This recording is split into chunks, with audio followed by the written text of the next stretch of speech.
That's a very long gospel this morning, and since it was so long, Father Paul told me I could preach as long as I wanted today.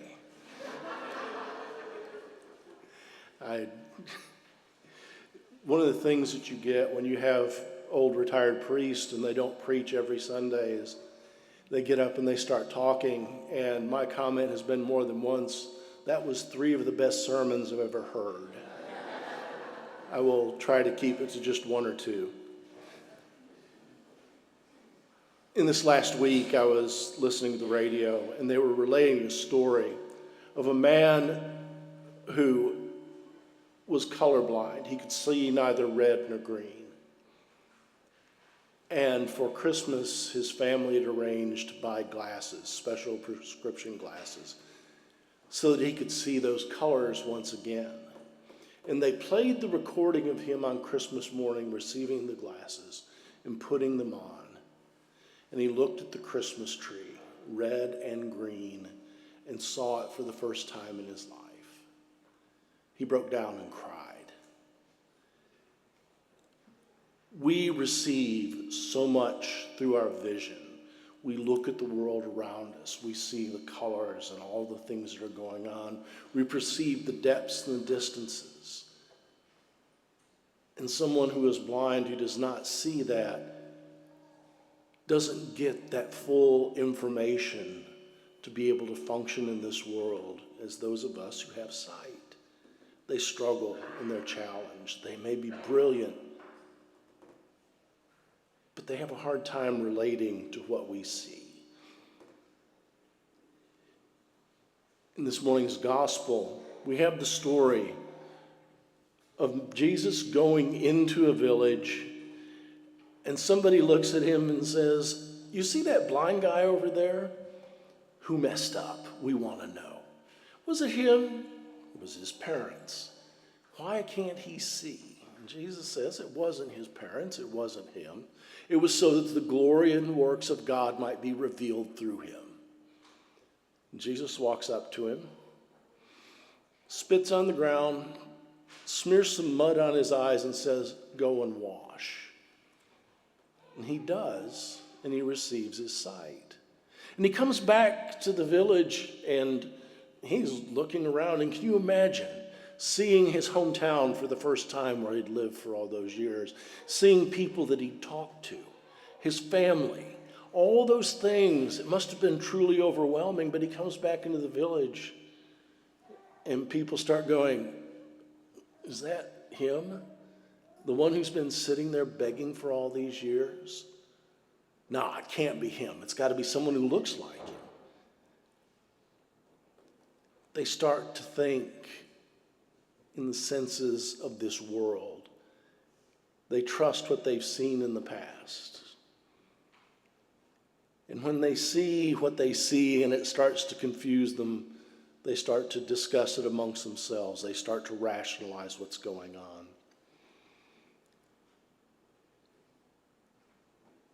The man, in receiving his sight, truly becomes enlightened. Yet around him were people who sit and they try to darken the moment because they're here in their heads.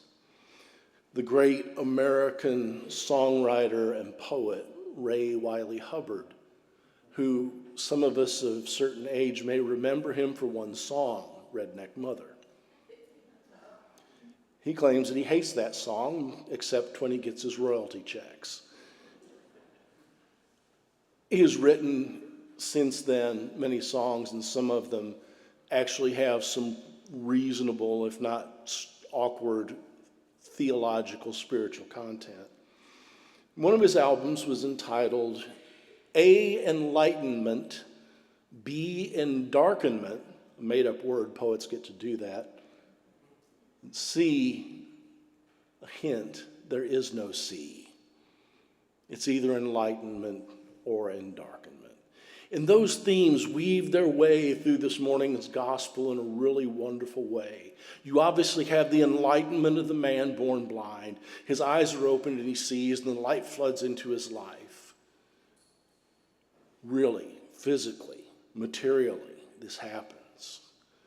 And he comes back into the village, And the minds of the people around them work more toward the endarkenment. They don't see what he sees. They question and challenge because he's been blind since his birth, and no one's ever healed a man born blind. It's got to be someone who looks like him.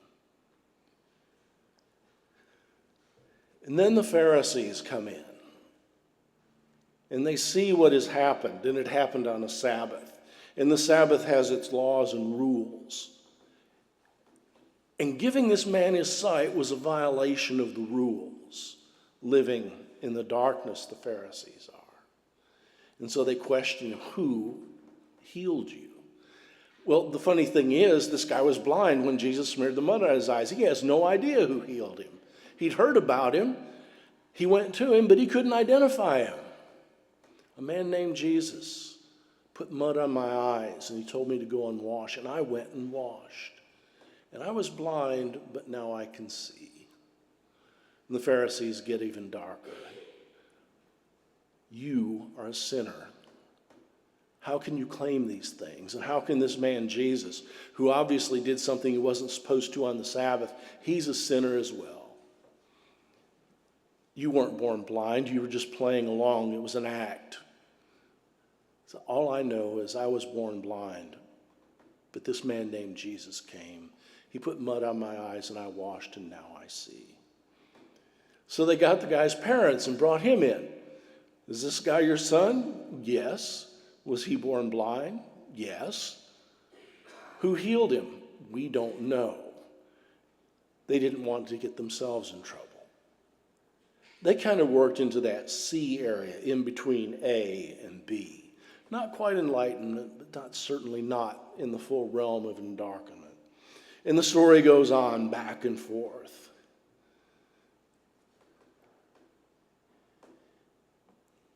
And then the man encounters Jesus again.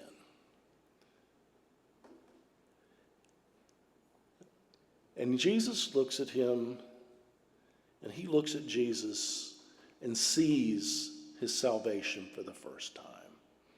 The man that smeared the mud on his eyes and that he washed, the enlightenment that comes into his life, he sees.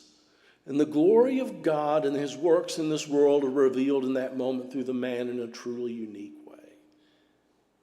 He says, do you believe in the Son of Man? He says, who is he, Lord, that I may believe? And Jesus said, the one who you are speaking to, I am he. And he says, I see and I believe.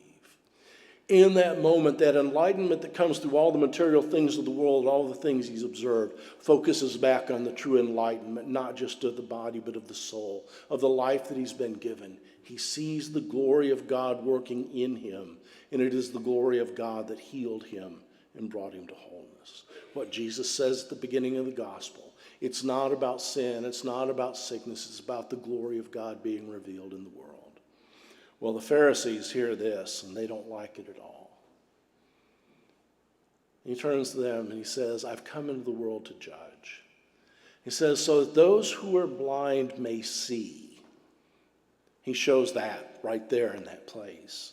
But those who see, that they may become blind. Well, surely we're not blind. We know everything. We have all this knowledge. We know the law. We know the history. We know all these things. And Jesus says, and that's why you're blind. You have it so much in your mind, so locked into where you are, through your cynicism, through your fears, through your anger, and all of those things, that you are indeed blind. Our head gets in the way from time to time, doesn't it? Those cynicisms, those doubts, those fears. There's an old Persian poem, it's very simple. It says, decapitate yourself and see, see, see. When we get into our head and we start thinking too much of the world, our eyes become dim and we're not able to see what we were intended to see. The glory of God revealed. We've got a couple weeks left in Lent. If we've been doing our Lenten discipline, if we've been saying our prayers and reading our Bible, We've been using our eyes in our life to see those things which God sets before us. If we've been working on it fairly diligently, we might even see the glory of God revealed in what we're doing. So continue that. Get out of our head, remove those things which cause us to doubt, to be cynical, those things which cause us not to believe that Christ has come into the world.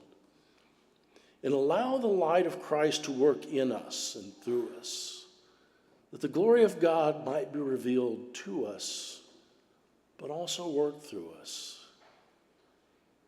Christ came into the world, and he says, I am the light of the world. And that light is given to us, that we might see and know the glory and power of God. Amen.